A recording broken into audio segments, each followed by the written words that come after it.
তো দেখো তোমরা কিভাবে মোবাইলে থেকে মাধ্যমিক রেজাল্ট ডাউনলোড করবে বা দেখবে। তো তোমরা প্রথমে প্লে স্টোরে যাবে, প্লে স্টোরে যাওয়ার পর এখানে লিখবে মাধ্যমিক রেজাল্ট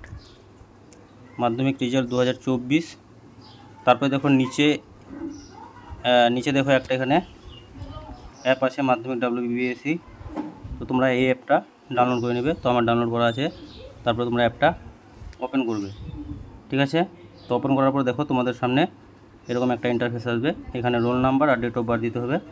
তো দেখো আমি একটা রোল নাম্বার দিচ্ছি। এখানে রোল নাম্বারটা হলো 105731 ক্যাপিটাল N 0185। তারপরে ডেট অফ বার্থটা তোমরা দেবে।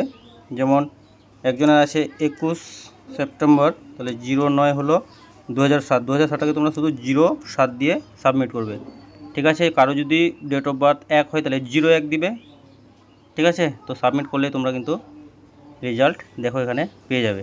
যাই হোক, এখানে অ্যাড চলে আসলো। এই যে দেখো, এভাবে রেজাল্ট কিন্তু তোমরা দেখতে পারো অ্যাপ থেকে।